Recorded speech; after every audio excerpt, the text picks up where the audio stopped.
Well, good morning, everyone. Good to be here. You notice the pyramid backdrop. I think it's interesting that when Patsy and I got married in 1979, our wedding reception was at a place in Beaver Dam called the Pyramid. And it was literally shaped like a pyramid. So here I am back in Beaver Dam in my hotel room teaching you today. Let's hope we don't hear any toilets flush or anything in the background. So for the last couple of lessons, we've seen Joseph testing his brothers, and he told them to bring the younger brother to them, or surely they would never see his face again.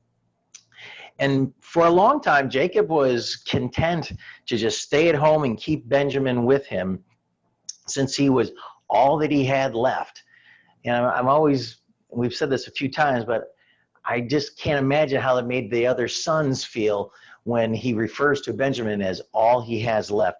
Clearly, in a very real way, Joseph regarded Rachel and Joseph and Benjamin as his only family. That had to be tough for the other brothers. And then Judah emerges as a spokesman for the brothers and guarantees with his own life Benjamin's safe return. This is in stark contrast to the proclamation that Reuben had made, where, hey, if I don't bring him back, you can kill my two sons. Yeah, go ahead and kill your grandsons if I don't bring Benjamin back to you. Judah is given a more sincere offer here. I guarantee with my life that I will bring him back to you. And they're stopped by Joseph's right hand and taken back to Joseph. And Judah pleads to take his place because returning without Benjamin would kill their father. This is a far cry from the Judah who was advocating that we sell Joseph into slavery so we can make a few bucks. And now he's offering his life as a slave to spare his younger brother. Do you think that Judah has had a heart change? I think he does. I think it's pretty evident that he has. And I think Joseph is satisfied that he's had a heart change as well. So with that, we're going to dive into chapter 45, if you're following along here. And Jack, you're doing the reading for us today. So we'll read verses 1 to 4 to get started. Then Joseph could not control himself before all those who stood by him, and he cried, "Have everyone go out from me." So there was no one with him when Joseph made himself known to his brothers. He wept so loudly that the Egyptians heard it, and the household of Pharaoh heard it. Then Joseph said to his brothers, "I am Joseph. Is my father still alive?" But his brothers could not answer him, for they were dismayed at his presence. Then Joseph said to his brothers, "Please come closer to me." And they came closer, and he said, "I am your brother Joseph, whom you sold into Egypt." Now this back and forth with the brothers have been going on for quite some time. He sent them back, and then they were just going to wait out the famine. At least Jacob was willing to. And then, I need you to bring your brother here. I can't imagine what Joseph has been going through. He's been waiting for this moment for a long time. And so he's been having this back and forth. I got to imagine that he's just ready to burst. And these verses kind of show that he can control himself no more. And he had all the Egyptians leave. We're going to have an intimate Hebrew moment here with him and his brothers. And he sends them all away. And I think it's interesting. It says that everybody heard him. And it says, and Pharaoh heard of it. So it very quickly spreads about Joseph's release of emotions when he's seeing his brothers. And so he's emotionally overcome by their presence, their suffering, their pain, and their moral growth. These are not the same people that threw him into the pit 20-some years previously. And because of the punishment they anticipated, the great emotion of Joseph had to be a shock to them. The word used here is dismayed. I think that's an understatement of all time. Dismayed almost doesn't seem to do justice. In the Hebrew, that word is bahal, and it actually means amazed, frightened, or terrified. So you start to get the idea that the brothers were terrified at this revelation that this is Joseph who stands before them, and they had been communicating with and meeting with all this time. So no doubt that the brothers were obviously in a state of shock. They assumed that Joseph was long dead, or at best irretrievably, he's just disappeared. So they had so this had to be a shock. Remember, this is 20 something years past the time when they committed that grievous sin. And they have to be thinking, how could this 17-year-old boy now be the second most powerful man in all of Egypt? It made no sense. And yet, here he is. It's undeniable. Mark Twain once said, truth is stranger in fiction because fiction has to make sense. And when you read these stories in the Bible, sometimes they don't make sense, which to me gives it all the more credibility that the writer is not trying to justify different things. He's just telling the story as it is. And then Joseph says, come near to me in verse 4. It implies that the brothers, in addition to being dismayed, might have actually taken a step back. They might have drawn away from him. He says, come closer to me. And also, for the first time, Joseph is speaking to them in their tongue. He's not using an interpreter trying to hide his identity. He's speaking to them in their language. Further evidence that he is who he says he is. But he wants them to come up close and personal, maybe to examine them, take a good look. It's been a long time since they've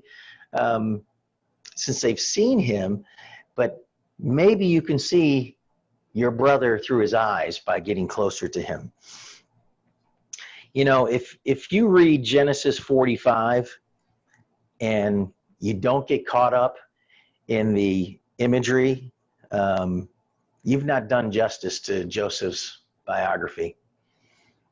These few simple, straightforward words, I am your brother, Joseph. What a powerful, and he says, I'm your brother, Joseph, whom you sold into Egypt. I can't imagine the emotions that Joseph is going through as well as his brothers. I mean, what a powerful moment that they're having together. But he's demonstrating really tremendous grace to his brothers. I mean, because he was the second most powerful man, he could have done just about anything he wanted to them, including imprisonment or killing them if he was so inclined. But this is not any ordinary brother. This is a man of God. And Joseph is demonstrating these things to them firsthand. Jack, let's go ahead and read verses 5 to 9. This is still Joseph speaking to his brothers. Yes. Now do not be grieved or angry with yourselves because you sold me here. For God sent me before you to preserve life. For the famine has been in the land these 2 years, and there are still 5 years in which there will be neither plowing nor harvesting. God sent me before you to preserve for you a remnant in the earth and to keep you alive by a great deliverance. Verse 8 also? I'll go through 9, Jack. Through 9, okay. Now, therefore, it was not you who sent me here, but God. And he has made me a father to Pharaoh and Lord of all his household and ruler over all the land of Egypt. Hurry and go up to my father and say to him, thus says your son Joseph, God has made me Lord of all Egypt. Come down to me, do not delay. Yeah, so he opens up with, don't be angry or grieved with yourselves because you sold me here. This is where Joseph is really not just providing grace, but he is sharing with them how God is in control and has been in control the whole time. He says, you sold me into Egypt, but God had a plan for my life. And he's showing great compassion to his brothers. They had to be, again, dismayed is the word used in that translation, but they had to be in utter shock. They're standing before Joseph. But he's telling them, listen, I'm here because God put me here, not because you sold me into slavery. You know, and now that Joseph believes that his brothers truly regretted what they've done, um, and he tells them they're ultimately not responsible for what they did. They were just actors, so to speak, in a divine drama that led to his prominence in Egypt. And this raises one of life's most important questions: how much free will do we have? And that would be a great lesson for Len to teach. I mean, it's a great question. How much free will do we have, or are we don't have any control? God dictates everything. So, Len, maybe you can work on that in your next series. You know, humanly speaking, the average individual, when faced with the people who've done such a grievous thing to you, probably don't act as gracious. And I think even as Christians, we miss that point. You know, I mean, it'd been real easy for Joseph to take out a little vengeance with them. You know, he could have said, you know, drop to your knees, you bow before me. You know, he could have said, you want to know what humility is all about? I'm going to show you what humility is all about. But he doesn't do that. He doesn't do it. He's a changed man. Joseph's a changed man as well. He was God's man, which means he's a great man. And so, with the arm of the Lord supporting him, he looks into his brother's eyes and says, don't be grieved. Don't be angry because you sold me into slavery. He's still pointing out their sin. You sold me into slavery, but God had other. Now, in that verse, it says, but God. Those are two great words. Some translations might say for God. In this translation, it says, but God. Those two words change everything. But God. And Joseph could never have spoken words of such assurance if he had not fully forgiven his brothers. You can't genuinely embrace those who have wronged you unless you've fully forgiven them. Have you ever tried to do that? Have you ever kind of give a half-hearted forgiveness to someone who's wronged you and yet it still hangs with you? Joseph is fully embracing his brothers. God sent me here. He sent me here for a reason, to preserve life. Joseph realized that God ruled his life. Not good men, not evil men, not circumstances, not fate. God was in control, and all things work together for good. Now, we've read this before, and we'll read it again in the final chapter of this series. If you remember nothing else, you need to underline and remember this verse, and I'm sure all of you do.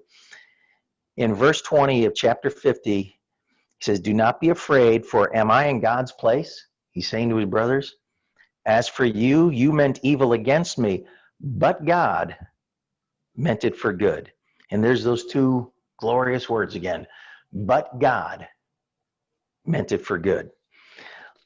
Jack, let's go ahead and read verses 10 to 13. Anybody got any questions so far? Okay, it's going to be a quick lesson. Go ahead, Jack, 10 to 13. You shall live in the land of Goshen, and you shall be near me, you and your children and your children's children, and your flocks and your herds and all that you have. There I will also provide for you, for there are still 5 years of famine to come, and you and your household and all that you have would be impoverished. Behold, your eyes see, and the eyes of my brother Benjamin see, that it is my mouth which is speaking to you. Now you must tell my father of all my splendor in Egypt and all that you have seen, and you must hurry and bring my father down here. So on top of the forgiveness and the reassurance that Joseph has given them, he's making them an offer they can't refuse. Go home, pack up all your stuff, and come and live in the land of Goshen here with me, where I'll provide you. And he also tells them, hey, we also got 5 years of famine left. So if you were thinking about not taking my offer, you really should consider that. And then he says, basically he's saying to the brothers, I've seen a change in your lives. You care about your father and one another like you never did before. You care about Benjamin even more than your own lives. What a change. You know, attitude is so crucial in the Christian life, is it not? You know, I've seen people claim to be Christians and and go through a conversion process, and yet sometimes their attitudes don't match up with those proclamations of belief. You know, we can go through the Sunday motions, we can carry out religious exercises, we can pack a Bible under our arms, we can sing the songs from memory, and yet we can still hold grudges against people that have wronged us, or people who disagree with us on social media. We can be very hateful at times and that kind of thing. You know, in our own way, it may even be a little religious manipulation. We'll get back at them, but that's not God's way. And that's not what Joseph has done here. What a wonderful example of what true forgiveness means and looks like. So here he shows us the right way. He's given the example of Joseph. God has given us the example of Joseph, the great man, being supportive, merciful, gracious, generous. He's not through showing them exactly how much he cares either. We'll talk about mercy here in a little second. Jack, let's read verses 14 and 15. Then he fell on his brother Benjamin's neck and wept, and Benjamin wept on his neck. He kissed all his brothers and wept on them, and afterward his brothers talked with him. You know, I'm confident that every time they went back and started to rehearse their own sins and wrong, I'm confident that Joseph probably stopped them every time and probably gave them the same verse like we read in chapter 50. They're wanting to bow before him, and they're still seeking, I don't know, forgiveness isn't the right word. I think they're trying to reconcile in their mind their sin. It's one thing to have someone forgive you. It's another thing to forgive yourself. And I don't think the brothers are quite there yet. And Joseph has a special affection for Benjamin. Now, we have no idea how old Benjamin was when Joseph left. I'm going to guess he was, maybe 5 to 10 years younger than Joseph. We don't know. We're speculating. He was younger than 17. We do know that by the time we get to the next chapter, that he's got 10 children. So he's probably in his 30s, maybe early 30s, with a family that large. But he shows this special affection to Benjamin, being his mother's only other child. He's the only brother not involved in the attack as well. To Joseph's credit, he didn't just embrace Benjamin, but he embraced all his brothers. And they had a time of rejoicing and weeping. Have you ever rejoiced so much that you the only response is tears? It seems almost contradictory to be so joyous that I'm crying, because we always associate crying with pain or sorrow. But they're so overcome with emotion that the only thing they can do is weep. The late great preacher John Jowett, I think it is, he said, a minister doesn't deserve an hour-long sermon unless he can give you that sermon in one sentence. And so for this hour-long lesson, your one sentence is, greatness is revealed mainly in our attitudes. And we should reread. This is the first time I've read the story about Joseph where I've really read it and deep dived it and studied it.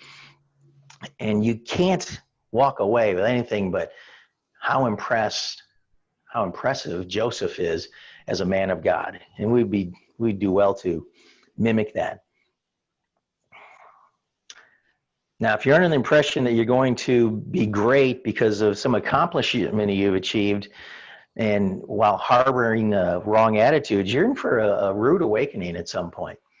God will not let that go without bringing it to your attention. Greatness comes in a sweet spirit of attitude, of humility, and forgiveness. You remember that friend of Patsy's and mine, Martha, she died. It's been 10 years ago, believe it or not. And but she had the sweetest, most humility-filled life I've ever seen in my life. She was so attractive as a Christian in her sweet spirit.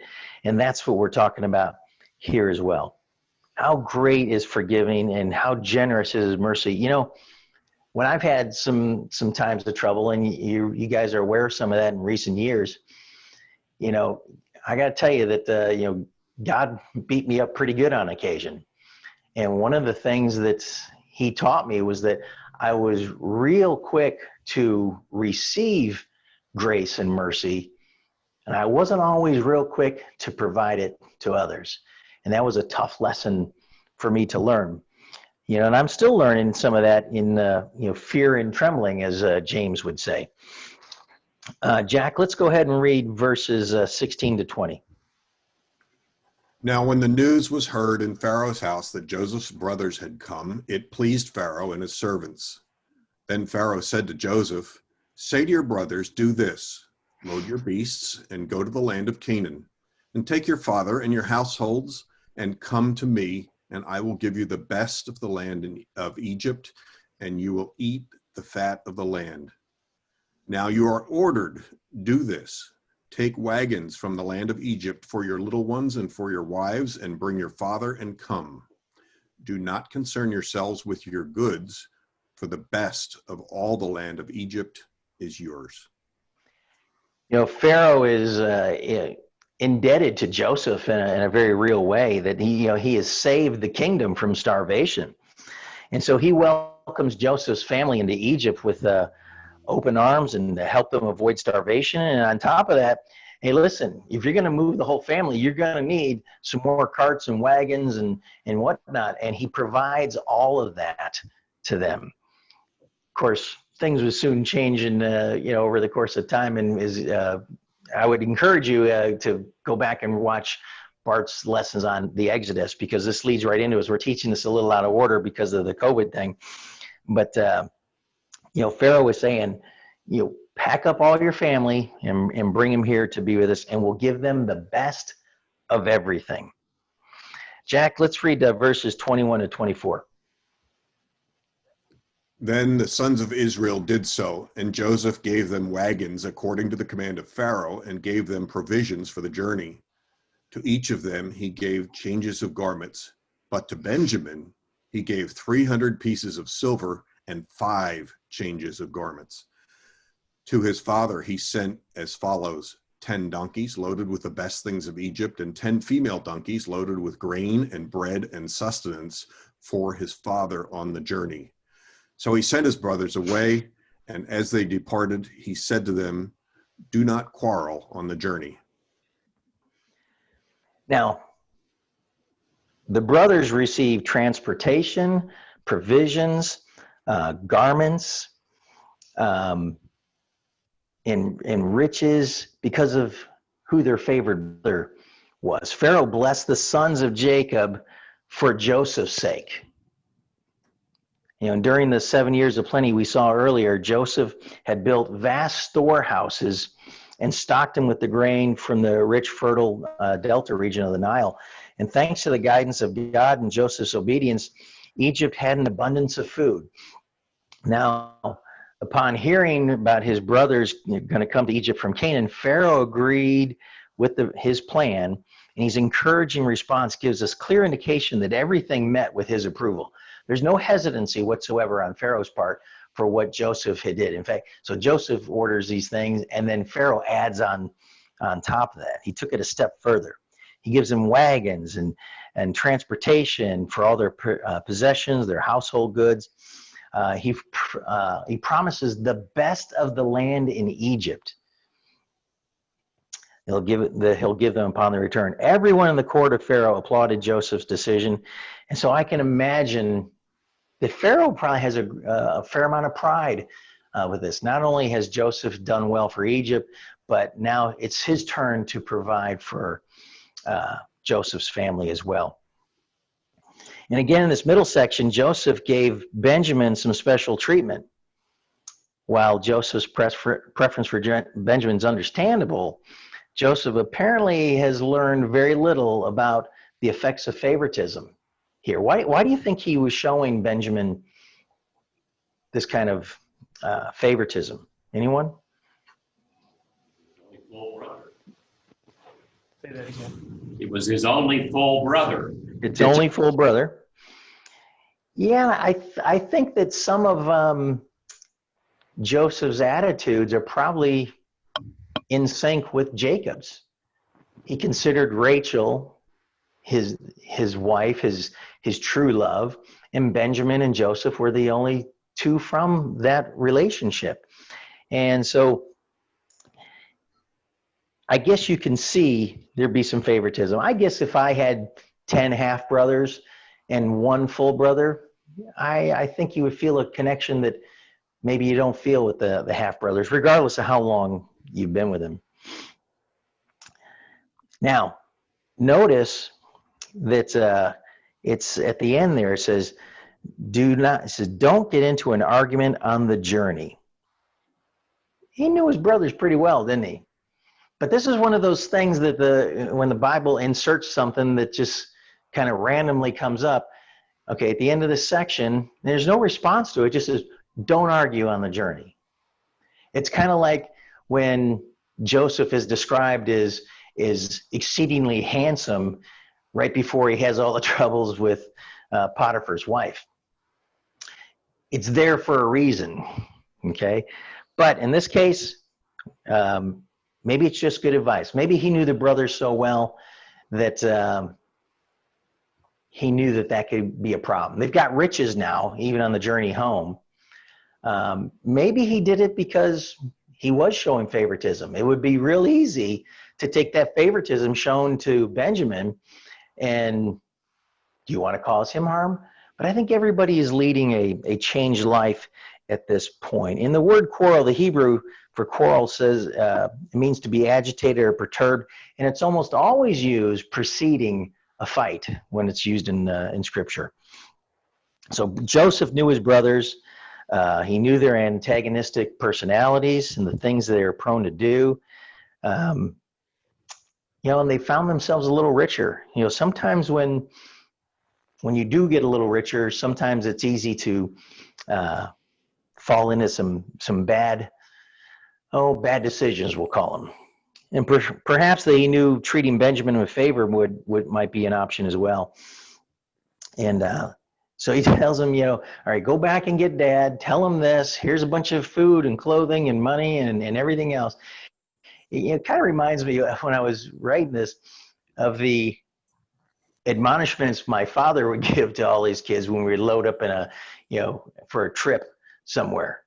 My dad is famous for, if we went to a restaurant, which was kind of a privilege when we were kids, but if we went to a restaurant, he would tell all of us, you can order anything you want, but you better eat it or there's going to be trouble.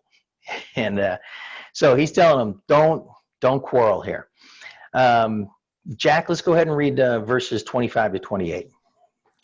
Then they went up from Egypt and came to the land of Canaan to their father Jacob. They told him, saying, Joseph is still alive, and indeed he is ruler over all the land of Egypt. But he was stunned, for he did not believe them. When they told him all the words of Joseph that he had spoken to them, and when he saw the wagons that Joseph had sent to carry him, the spirit of their father Jacob revived. Then Israel said, It is enough. My son Joseph is still alive. I will go and see him before I die. It's interesting to be teaching this. This is his spirit was revived. Yeah, I've seen that firsthand just yesterday with Patsy's mom. When another child will walk into the room, her spirit was revived for just a moment. She would smile. She's told everybody she loves them. Her spirit's revived. She's closer to heaven than she's ever been. But at those moments when people walk in, her spirit is revived. So I can understand what Jacob is feeling. I can't imagine he's lived with the thought that Joseph was dead all these years. He knew nothing. Jacob knew nothing of what had transpired. Last time he'd seen his sons, he wondered if he would ever see them again either. And furthermore, he thought, for over 25 years, his son Joseph had been dead, which is why he's so hesitant to allow them to take Benjamin with him. Boy, was he in for a shocker. Not only did his sons return from Egypt loaded with supplies and clothing, but they're filled with the news that Joseph is alive. I can't imagine an old man like Jacob hearing that news. I got to think, it says, the text says he was stunned. Some translations say his heart fainted. The Hebrew text literally translated, it says his heart grew numb. I think he probably had a bit of a coronary of some sort. I can't imagine what's going through his mind. And in his mind and his heart, he buried Joseph years ago. He'd given up any hope of ever seeing him again. And now his long dead son, his favorite son, was really alive. And he's the second most powerful man in all of Egypt. You talk about a lot to process. A lot to process. So the fact that he was stunned or his heart grew numb, that's not too surprising. So his reaction to the news is understandable. And these same sons that had brought the blood-soaked tunic 20 years before, leading Jacob to conclude that Joseph was dead, though he never confronted them on it, I bet he had to wonder what really happened to Joseph. And we talked about this last week. I think a parent, when something like that happens, holds out some measure of hope that you'll be able to see that child again. So I believe that Jacob only had one thought and objective in mind, that's seeing his son. After you hear this news, forget about all the goods, forget about everything else. He is solely focused on, I need to see Joseph. And that leads us to chapter 46. Jack, would you read verses 1 to 4? So Israel set out with all that he had and came to Beersheba and offered sacrifices to the God of his father Isaac. God spoke to Israel in visions of the night and said, Jacob, Jacob. And he said, Here I am. He said, I am God, the God of your father. Do not be afraid to go down to Egypt, for I will make you a great nation there. I will go down with you to Egypt, and I will also surely bring you up again. And Joseph will close your eyes. Israel, or Jacob, he took this journey with all he had, and he comes to Beersheba, and Jacob's left nothing behind. He came to the southernmost outpost of Canaan on the way to Egypt, and he stopped there to make sacrifices. And both Abraham in Genesis 22 and Isaac in Genesis 26 lived there for a time in Beersheba. And it says that God spoke to him in a vision. More than 40 years before, when Jacob was about to leave the promised land, God spoke to him in a dream. That's in Genesis 28. And now, when he's about to leave the land again, God is bringing reassurance to him. Do not fear. That suggests that Jacob was afraid to go to Egypt. I'm sure he's excited to see Joseph, but he's probably remembers the history, and he's probably a little afraid to go to Egypt. He remembered that Abraham had gone to Egypt in a time of famine once before, and it was an expression of his unbelief, and much evil eventually came from it. He also may have remembered God told his father Isaac not to go to Egypt. So all these things are probably going through Jacob's head, and so God comes to him in a dream, telling him, don't be afraid. I'm going to make you a great nation in the land of Egypt. And also, Jacob knew God had told Abraham and his descendants would be strangers in the land that's not yours, and will serve them, and they will afflict them 400 years. That's in Genesis 15. As Jacob led his family into the foreign land, he did not know what the future held. At the same time, he knew that the future was all in God's hands. I will make you a great nation there. It must have been a great moment when in the night he's awakened by God's voice. Jacob, Jacob. Here I am, he says quietly. I'm God, the God of your father Isaac. Don't be afraid to go down to Egypt, for it is there where I'll make a great nation. I will go down to Egypt with you. That has to be comforting. Not only are you going to go to Egypt, but God has promised you that I'm going to be with you. And your son Joseph, you will be with your son Joseph when you die.